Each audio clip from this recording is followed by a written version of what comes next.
Mad Monster Party! Mad Monster Party. It's a psychedelic scary. With the grooviest ghouls of all time.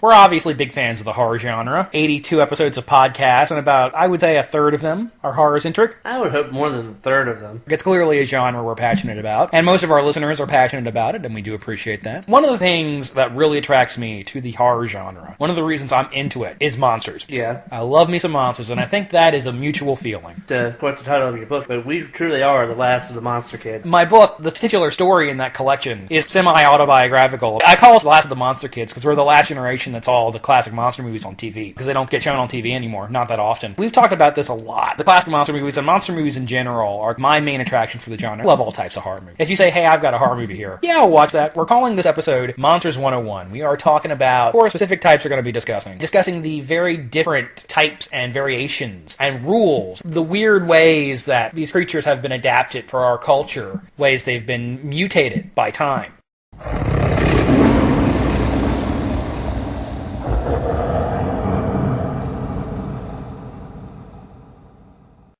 What, in your opinion, is a monster? How would you define a monster? A monster is a unhuman, murderous, killing machine. It has to murder people for it to be a monster. The word monster can mean many different things. I don't like that philosophical meaning of the word monster, where Joe Blow goes and kills somebody, so he's a monster. Society is what makes you a monster, man. I don't like that shit. The Elephant Man, he had a disease, but he was the monster of that movie. Most people would not consider John Merrick a monster, but okay. I said of that movie. What about the Sesame Street monsters? Elmo and Grover, are they monsters? Well, they say they are. I call them puppets, but hey. I know, they're actually Muppets. See, I knew you were going to do it. I knew you were going to do it. Usually, in my definition and movie-wise, it's just a main, grotesque antagonist. Anything that's inhuman. If you want to get deep with it, monster comes from the Greek word monstrosos, which means hidden. I sort of agree with your assessment that the monster is allowed to be sympathetic. The best monsters are sympathetic. And I can agree with they always have to be an outcast. The Hunchback of Notre Dame, genetically he's human, but because of his deformity, he's an outcast. He's repelled by society. And considered a monster. Generally, yeah, monsters in movies are a threat. They are attacking humans. They're killing humans. They're some sort of physical, visceral, personal threat to our human protagonist. How important is the monster to the horror genre? Is a movie with a monster in it intrinsically horror? Is the monster itself a horror element? I'll visit a previous argument of ours. I don't believe The Black Swan is a horror movie. It's always coming back to fucking Black Swan. But you argue that it is because she turns into a monster at the end. Well, I argue that Black Swan is a horror film because it deals with insanity. It has an element of body horror to it, and I think both of those things push it into the genre. You don't have to have a monster in your movie to be a horror film, but if a monster's in your movie, I'd say there's about an 85% chance you're watching a horror film.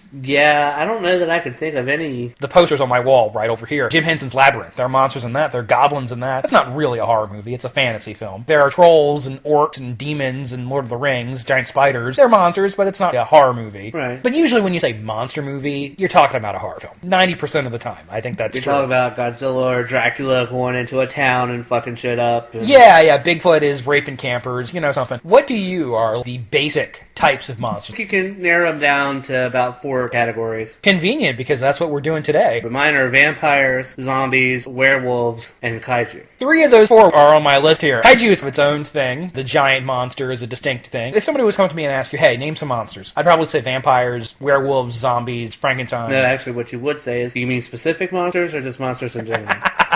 Alright, that's fair. That's fair. I'm gonna allow it. Sea monsters, ghost zombies, etc., so on and so forth. What we're doing today, we're taking really well-known horror monster archetypes and we're breaking it down and looking at the different types and their weaknesses and discussing the cultural, mythological impact of these creatures.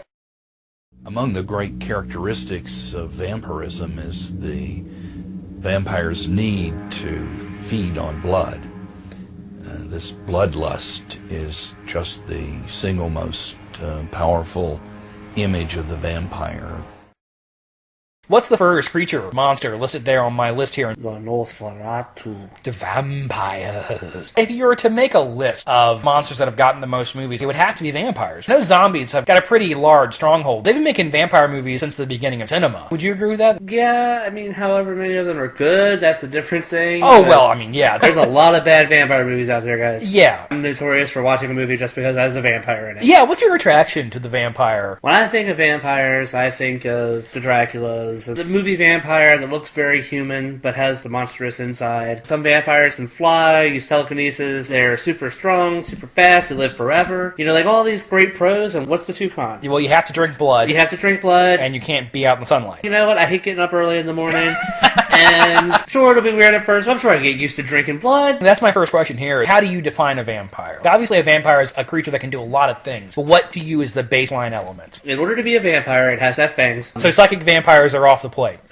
I don't know that that's fair. In my opinion, in order to be a vampire, you have to have fangs, you have to drink blood, you have to have vulnerability to sunlight. To me, the two important ones are you have to drink blood and you have to be undead. Yeah. Those are the most important ones. Those are the two biggest ones. A vampire is an undead human that drinks Bloodsucker. blood. And you mentioned your preferred type of vampire. Two very distinct types. Goes all the way back to the two most famous film portrayals of vampires. The first type is what we would call the Dracula type of vampire. The vampire as aristocrat. But the other type of vampire, and one that has come back more, for a long time it was ignored, and has gained more of a hold on our culture, is the vampire as monster. I mean, physically grotesque. Like, obviously, Count Orlok from Nosferatu. Or my favorite example of this, Yes, you know, and I've got him here on the list. Radu. Yeah, Radu from Subspecies is a favorite of yours. What's some other aristocratic vampires that we can think of besides Dracula? Count Yorga. Count Yorga is the Americanized Dracula. Where does Lestat fall in? I guess he would be aristocratic. What do you think of the idea as vampires as a disease? Nosferatu, that's... Orlok brings the plague with him. Because Yeah. in Nosferatu, the vampires are associated with rats instead of bats. And should we discuss the bat association? Is it because obviously they are blood-sucking bats? They usually do not drink human blood. Or is it because that bats are creepy and they look vampires... cool? The comparison between the vampire cape and the bat wings is inevitable. Bats are the most common association. You also see a lot of association with wolves. Here's a weird note. There was an episode of the cartoon show Mighty Max where the vampires were associated with flies, maggot vampires, and things like that. In another cartoon we watched as a kid, there was an aristocratic vampire that had the ability to morph into a kaiju. Or should I say digivolve. Oh my god, Myotismon from Yes. Digimon. Oh my god. I thought you were going towards Count Duckula. I thought that's where this was going. No, I'm going with Myotismon. Oh my god, I don't know which is nerdier. This is related. Speaking of cartoon vampire animals, did you see that they're making a cartoon out of Bunnicula? This is going to be on Cartoon Network, an ongoing series based off of the children's book Bunnicula, which is about a rabbit that is a vampire and drains vegetables. You never read this as a kid? No. I thought everybody did. What are some other aristocratic vampires you can think of besides Yorga and Myotismon, who's not a vampire, he's a Digimon? But he's a vampire Digimon.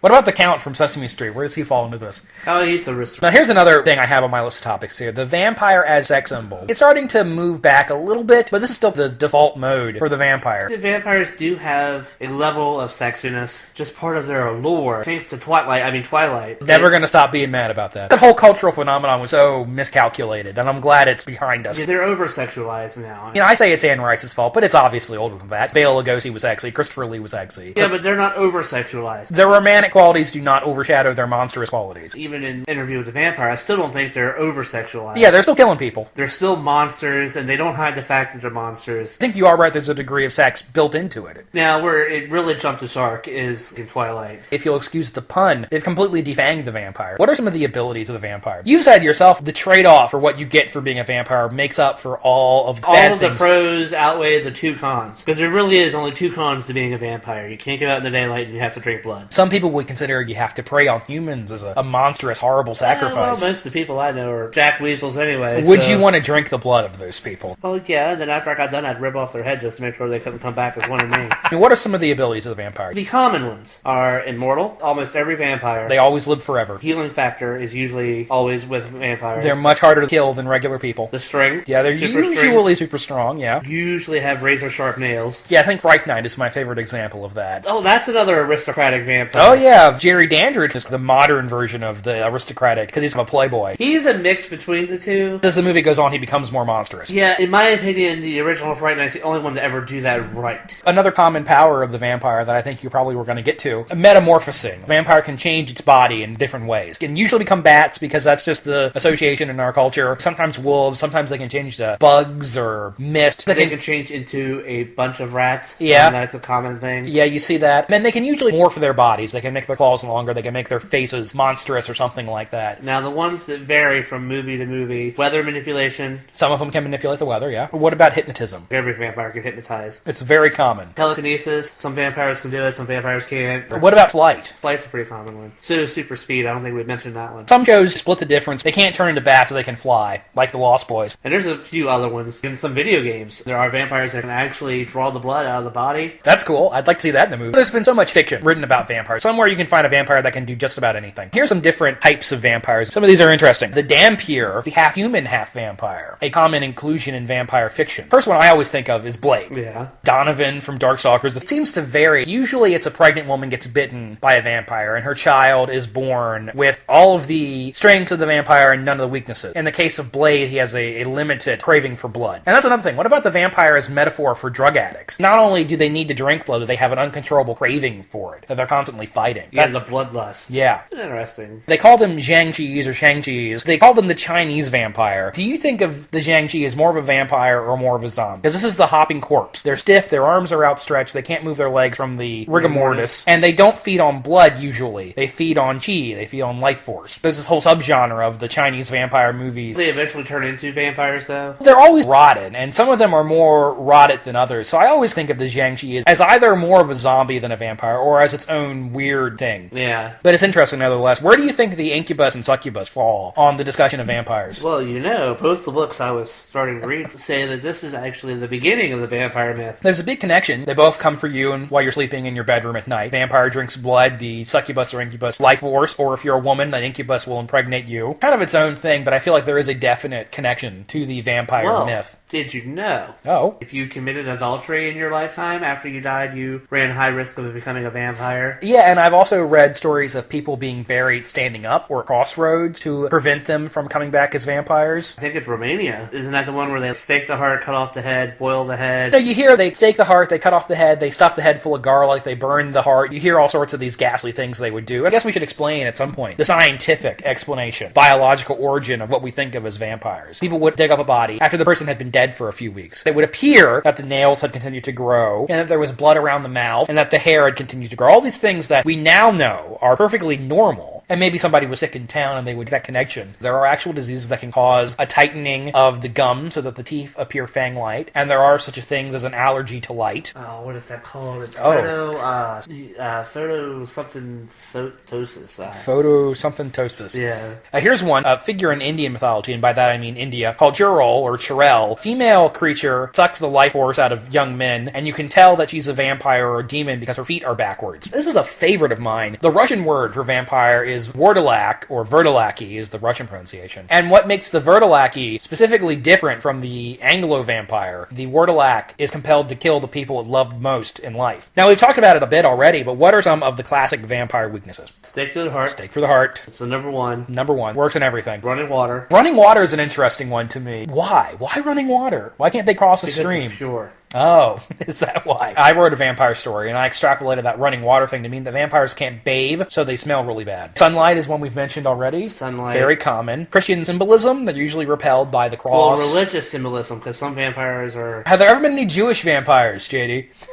Well, I don't know, but I'm sure the Star of David gives them one hell of a headache. The holy water usually burns them. As we've grown more cynical in our culture, the effectiveness of the cross and religious symbols varies. In some movies, you have to have faith in the object for it to work, and sometimes it has no effect at all. Counting. This is the one that I love. Vampires are OCD, and if they see a row of beans or a knot, they are compelled to count all the beans or untie the knot. They cannot control themselves. Vampires have obsessive-compulsive disorder. What about garlic? Garlic is a stupid useless myth. I've always thought it was silly, yeah. What happens if the person eats a lot of garlic? So does that mean that vampires don't go to Italy? Apologies to our Italian listeners. I eat a lot of garlic, so would my blood be Poison? I've always thought it was an odd one, too. They have to ask permission to enter a home. What do you think of that? I like that one. Do too. That one makes a lot of sense to me. When you make a place your home, there's some sort of magical barrier that vampires can't get in. And silver is another weakness. Oh, that's one I forgot to put on my list. Why silver? If you go with the Dracula 2000... Yeah, well, they'd make Dracula Judas in that, which is one of the clever things about that movie. Yeah, I think it's just because of the purity. Silver is also very pure. Fire is another big one. Sometimes vampires go up like kindling. Yeah, but then other times they just shred it off. Completely varies from story to story. You really never know what the fuck a vampire is gonna do. The werewolf has the ability to shapeshift, that is, to metamorphose, to transform himself at will. At its core, the werewolf legend is really a kind of powerful metaphor of the beast within. After vampires, what's usually the thing that comes next? Werewolves. Werewolves. And we've talked about this before. If you're watching some crappy TV show that has vampires in it, odds are very, very good that werewolves are going to show up eventually. This one is probably the easiest of the monsters to define. What is a werewolf? A werewolf is a human that transforms into a werewolf by the light of the moon. Yeah, transforms into a wolf or a wolf-like creature. Well, the light of the full moon varies. Yeah, even the full moon is not a consistent thing at all. How does the werewolf curse? Or some people treat this from an epidemiological aspect and say it's a disease too. Oh yeah, but that's stupid. Yeah. Depending on what you read and see, I've seen where it's been a gypsy curse, the mark of the beast on the guy's hand. You can be cursed to become a werewolf. Getting bit by a werewolf, that's the common way, or scratched. That's the most common way for a person to become a werewolf. A lot of what we associate with the werewolf was invented by Kurt Sodermack. And originally, if you go back and read some of the olden werewolf myths, people become werewolves for injustice against God. They're born out of wedlock. They're the result of a rape. They cheated on their wives. They blasphemed against the church somehow. The great Hammer werewolf movie, Curse of the Werewolf, one of my favorites. The werewolf in that was the result of a rape. But we usually associate with, you get bitten by a werewolf. That's the easiest way. It keeps the church out of it. It's separation of church and werewolves. It does vary from media to media of what a werewolf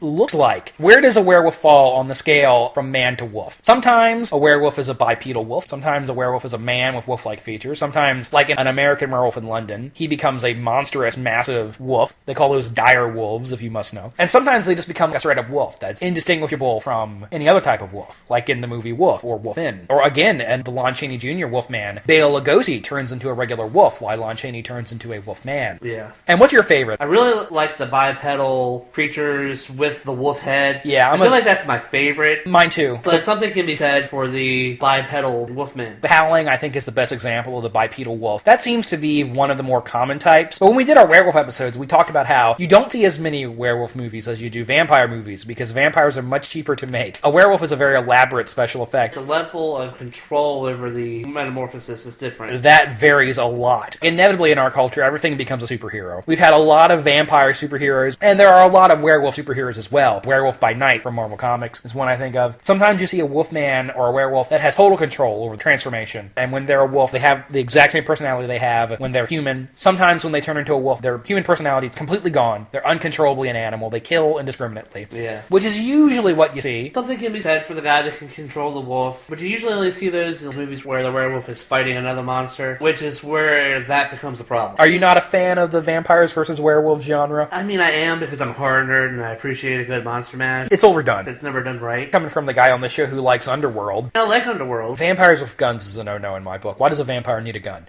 To kill a werewolf? Personally, before you become a werewolf, you have no control over the transformation. You're a complete slobbering, mad animal and who will kill anything and everything that gets in its way. That offers up the most opportunity for story. The werewolf's usually a tragic figure. Invariably targets the person he loves. Actually, that's a part of the myth sometimes. What are some other werewolf types that you can think of? Skinwalkers. Yeah, that's one that gets a lot of play these days. Humans who can, in a shamanistic state, become a wolf, or a wolf-like creature. Right. That's where I think that it can be the man being able to control the metamorphosis. That makes a little more sense. It's a choice instead of a curse. Yeah. Another one is Louisiana-based Rougarou or Lougarou, very much the cursed style werewolf. There's somebody who bewitched by something and they become a wolf as a result, or a wolf-like creature. Amusing thing about the Rougarou, you know what they're afraid of? It's not the cross. They have a very specific phobia.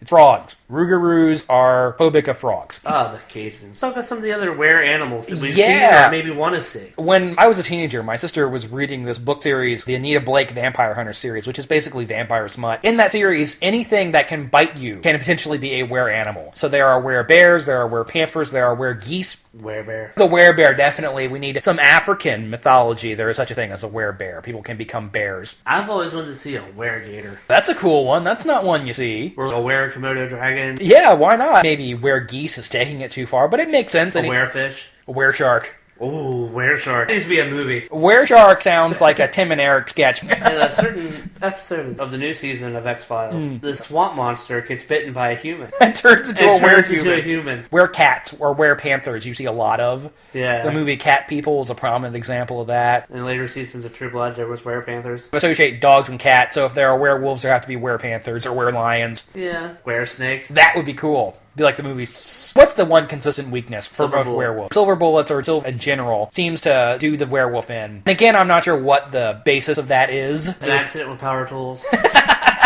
In American Werewolf in London, they just shoot the damn thing. Regular bullets. There's no need for them to be silver. In American Werewolf in London, the werewolf gets a different weakness. He's haunted by his victims. Exactly. Yeah. In the movie Ginger Snap, werewolf gets run over. The werewolf transformation in Ginger Snaps is one of the Most horrifying. most painful, horrifying. Yeah, they play it up for body horror in that movie. It's a slow process. Sometimes werewolves are also repelled by Christian symbolism.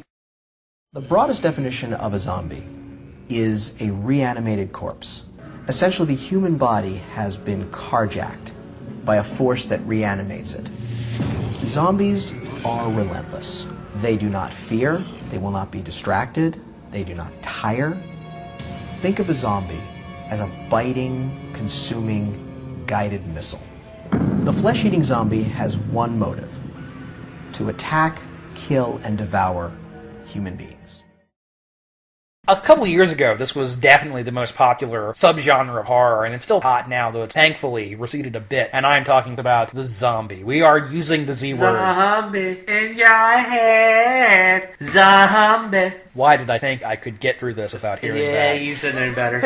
How would you define a zombie? What's a zombie to you, man? So my ideal zombie is the walking corpse. Yeah. I like to say I'm from the Romero school of zombies. Say that in a horde of zombies, there has to be little subtle touches. They have to be individualized. They can't just be a mindless horde of gray corpses. We did a whole episode about the Romero zombie movies. I'm a huge fan of those films. Love in Day of the Dead, where there's a clown and a football player and a ballerina. Yeah. People become zombies during all sorts of inopportune times. Some clown performing at a birthday party somewhere when the zombie apocalypse breaks out. Why do you think the zombie is the defining horror archetype of our time? Why do you think people are so fascinated with this? It's The Walking Dead. Predates that, though. This modern cycle of zombie movies starts with the Dawn of the Dead remake, or if you want to go back a little further, with 28 Days Later, though debate rages over whether or not those are zombies. That is not a zombie movie. Because they're alive, they're not dead? They are alive. They are not dead. So that's the defining characteristic for you. A zombie has to be an undead corpse. Yes, or believed to be undead. The shambling Romero zombie is the classic type. And no, we are no fans of the running zombie on the show. Walking zombie is my preferred. Well, we say method. that, and we love Return of the Living Dead. Number 2 zombie movie for me. We tend to forget that there are running zombies and Return of the Living Dead. I derisively call them the MTV zombie. Take something that's subtle and effective and scary, a shambling corpse. It's a metaphor for death. You can outrun it, it's low, but it's eventually... still gonna get you. Yeah, it's going to get you eventually. You can only outrun it for so long. When you make it running, when you make it fast, when it can tackle you, it takes out that subtlety. Now, I think the reason the zombie is the defining monster of our time, we live in a world that's very open now, and we're much more aware of other cultures and other people, and there's a lot of travels. Every year, there's this fear that there's going to be a new epidemic breakout. Last year, there was a huge panic over Ebola, and this year we've already had one epidemic panic. What was it, the Ziti virus? 3 years ago, it was swine flu. Every year, there's this new epidemic. Every year, there's this new disease that's going to kill us all. Due to the increasing popularity in zombies, the Center for Disease Control Famously. posted on their website what to do in the event of a zombie apocalypse. But if you read it, it's just... What to do in a disaster. Yeah. And they just use the popularity of the zombie thing as a way to get attention. I've spoken out against the zombie as survivalist mindless wish fulfillment fantasy. I have no patience for that. Yeah, we're preparing for the zombie apocalypse. We're hoarding canned food and guns. Completely removed the scenario of any meaning, and it became people who just want to go out and shoot things. And the zombie is a convenient thing to shoot. My ideal zombie movie is the zombie movie. Group of people are trapped up in a house like Night of the Living Dead. Right. The zombie horde is coming at them in increasingly bigger volume. That roots it back as symbolic of death. That's when a zombie's really effective. Night of the Living Dead still scares the shit out of me. Great horror film, one of the best. When you make it an excuse to go commando on the world, it stops being meaningful. What are some of the things a zombie does? The Romero zombie, it's slow-moving and it eats human flesh, which is different than the most well-known pop culture version of zombies, which eat brains. Brains! What do you think of the idea of the intelligent zombie? We talked about it a little bit when we did Romero as a topic. I like it when it makes sense. Obviously, Romero's zombies are symbolic of something. Them getting smarter allows them to represent the underprivileged or the underclass or what have you. The longer a zombie's been alive, it really should get less intelligent. It's rotting more. It's dying more. So what do you prefer? Do you prefer the zombies that just eat human flesh or are targeted on the brain? I'm a flesh eater all the way.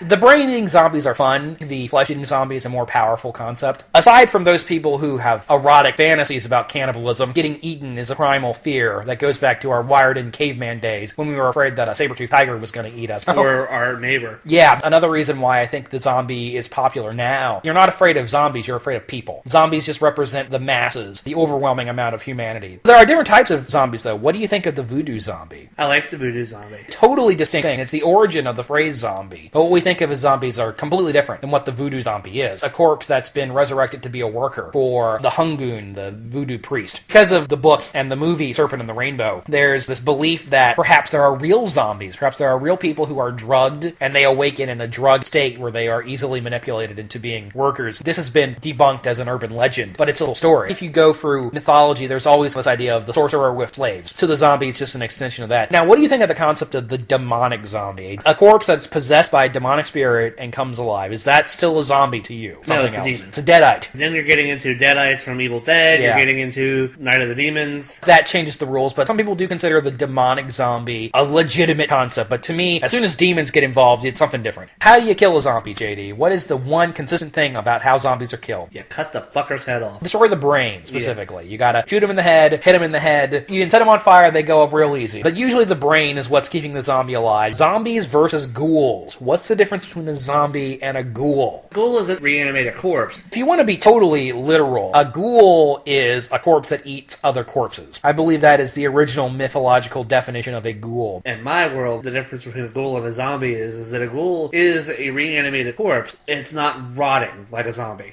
Oh, really? Because I think of ghouls as rotting. Yeah, I think of zombies as rotting and ghouls as... Stable. Seems like people use the term zombies and ghouls almost interchangeably. Yeah. One of the posters for Night of the Living Dead, the original, calls them ghoulish creatures. And Yeah, well, in Romero's script, notably, he referred to them as ghouls. He never used the term zombie. Here's a humdinger for we horror nerds. Is Frankenstein's monster a zombie? his movies fit into that genre, but is he himself a zombie? No. I understand he's a reanimated corpse. However, he does not have the need to eat human flesh. He's not brought to life through witchcraft. He's brought to life through science. Well, yeah, but so are the zombies in Night of the Living Dead. I mean, okay, yeah, I guess. Well, which brings something else. What about the creatures in... Well, you've never seen Reanimator. Never mind. Do they eat flesh? No, but they are reanimated corpses. They are uncontrollably violent. I consider Reanimator a zombie movie. That's just me. What the fuck else are you going to call it? Are mummies zombies? No. They're more like folklore of vampires than anything. Because they don't eat flesh. Well, voodoo zombies don't eat flesh, and they're still zombies.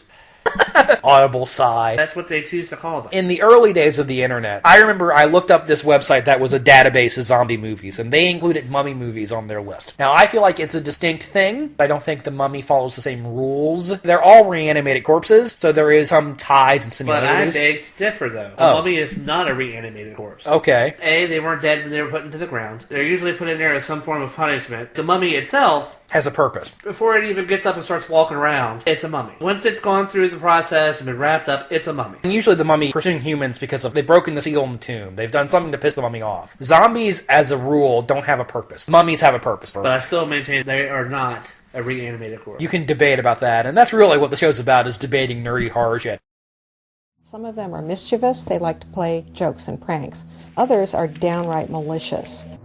Paranormal investigators use a variety of equipment, such as cameras to capture orbs or balls of light seen in photographs, electromagnetic field meters indicating ghostly energy. Sometimes you don't even know why you're under attack. If vampires aren't the most prevalent horror type, maybe it's this one. Really, you can do anything with this type of monster, and some people wouldn't even consider this a monster. And that's the concept of the ghost, which is something we talk about a lot on the show. Whether or not they're real is a totally different debate. Today we're talking about ghosts as they're used in fiction. So how would you define a ghost? Somebody in a white sheet banging chains around, right? Yes. Although I do want to see a movie that does that. There's a Clive Barker short story called Biography of a Pornographer's Shroud, which is about a guy who dies and his soul is imprinted on the corpse shroud, and he literally is a cloth ghost. I like to go with the unfinished business type of ghost. Okay. Someone who has died and had unfinished business, whether it be their family, a job, something. Their physical body is dead, but their spirit has returned. Their spirit has returned, and they are haunting. There are a lot of different rules for ghosts, and there are many different types. The one that makes the most sense to me, if I'm going to entertain the concept of ghost existing, is what in Ghostbusters they call the repeater. It's a spirit that is repetitively doing what it did in life, almost as if it's just a residual energy. And sometimes my grandmother says she'll see a ghost in her house. She'll see a young woman walk down her hall sometimes. Not really the most effective one in fiction, because there's not a lot you can do with that. The movie I saw that, I'm not saying it's the best ghost movie, but I'm saying it's the best utilization of a ghost, is The Others. The Others is a fine film. I really like it. I just wasn't sure how you were going to feel. That movie blew my mind. I never even Thought that they were dead? Yeah, but I was a lot younger when I saw the movie. It was a ghost story from the perspective of the ghost. That's a good English ghost story. That is my ideal utilization of a ghost. The ghost feels like it's being haunted. What do you think of the idea of the benevolent ghost? The ghost that means no harm to humanity at all? Casper's a good guy. I like that. If, once again, you are willing to entertain the idea that ghosts exist, if they have no ill means towards you and no business with you, it'd be totally possible to coexist with a ghost. I think a lot of people believe that they do it anyway. I do. But then again, there are some ghosts that are blatantly malevolent. You see this a lot in Japan with the Grudge and the Ring movies, and that's really its own cultural thing, this idea of the onryo, a person that dies in anger and their spirit is still angry, and they will take out their anger on anybody who comes in their path. That's when the ghost becomes a total monster to me. It's not just the spirit, a living person, it's this thing that is pissed off. Yeah, deeply benevolent towards anybody and everybody. And what do you think of the idea of the haunted house? Can ghosts exist outside of the idea of a haunted house? I don't know. That's a tough question. You have movies like The Sixth Sense where Bruce Willis doesn't know he's a ghost. He's going to all these different places with his kid, but is it because the kid's haunted? It's an increasingly common idea. Places aren't haunted, people are haunted. A corny bit of dialogue that gets trotted out from time to time. The Sixth Sense predates that. Sixth Sense is another really good film. Say what you will about Shyamalan, but I think that's still a good movie.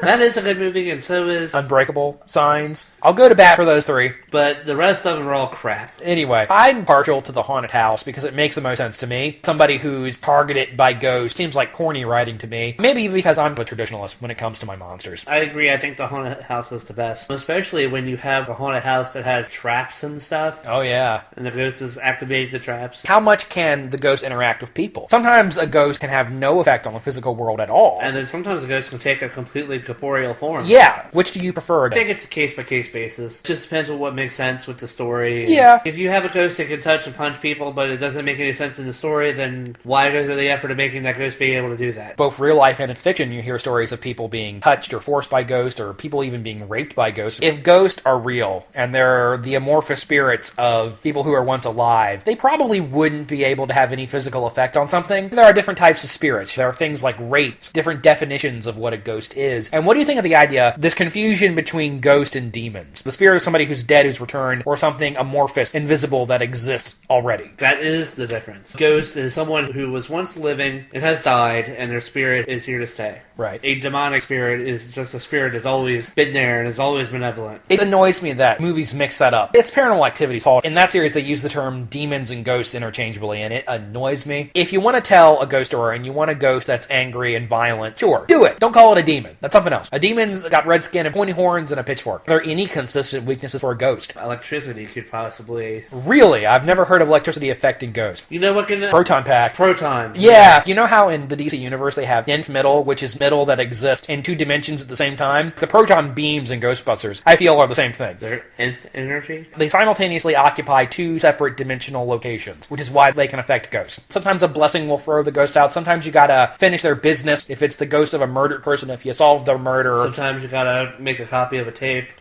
Yeah! Sometimes there's a specific curse that you have to play around with. Sometimes you have to not save the ghost. Yeah, there's absolutely no consistency. Unlike the other three monsters we've talked about, there's no consistency with ghosts at all. And sometimes there's not jack shit you can do. Except for run.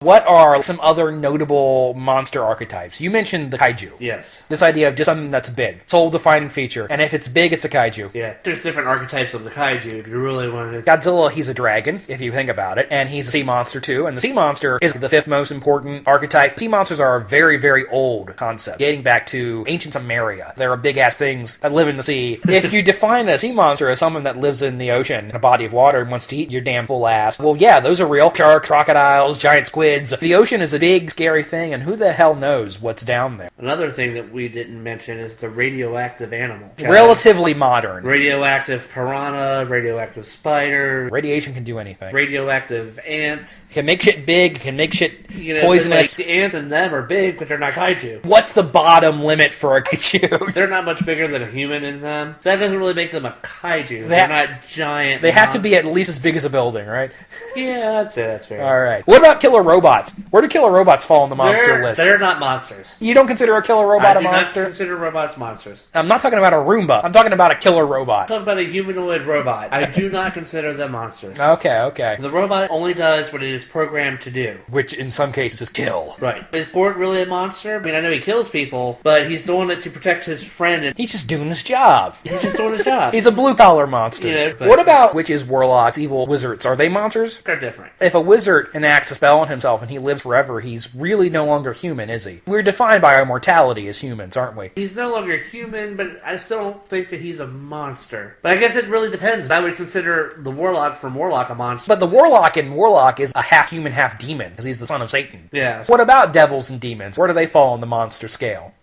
They're definitely monsters. We don't have enough movies where it's straight up horned demon creature killing people. You know, we need more of those. Yeah. What about dragons? Are dragons monsters? No. How so? Dragons can be monstrous, but they're not monsters. Dragons are people. Most dragons mind their own business, but there are some dragons out there that want to fuck up people's shit. Yeah. Most dragons just want to hide in their cave with their gold and be left alone. How intelligent a dragon is totally varies from source to source as well. When does a creature stop being a fantasy element and start being a horror element? Fantasy has cyclopses and ogres and these very monstrous things, but we don't think of ogres as a horror concept. When does a fantasy scenario become a horror scenario? It just depends on the story. If it was wizards and knights fight an ogre, but he was killing people really graphically, and it was really focused on their fear and reaction. I think you can do fantasy horror. It becomes horror when you start trying to frighten or horrify or terrify the audience, and really that's a different topic for a different episode. Is King Kong a monster? King Kong is, but Bigfoot isn't. How so? Bigfoot is a cryptozoological animal. Now we're entering a different realm of possibility. Yeah, because he's not really a monster, he's just a creature that exists. He's an unknown animal. Now the reason that King Kong is a monster is because he's technically a kaiju. But what about movies where Bigfoot's killing people? He's the monster of that movie. Where does the Grim Reaper fall? Is the Grim Reaper a monster, or is he just too vague a concept?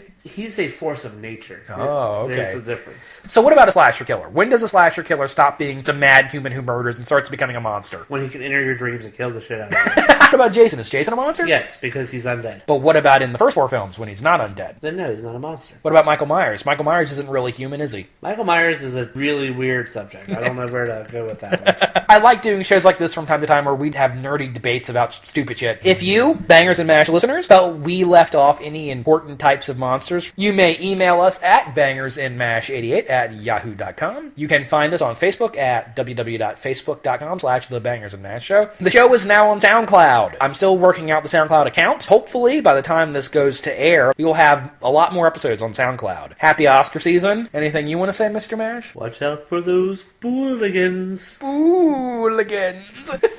Say monstrous, monster kids. The Monster Series. The monsters go disco. Count Chocula, Frankenberry, and Blueberry. Monsters. Another Saturday night rolls around. I'm Frankenberry. I'm so handsome. All the girls will hustle with me. I'm Count Chocula. Chocula. After we learn to disco, it's goodbye to sitting home on Saturday nights. Lights.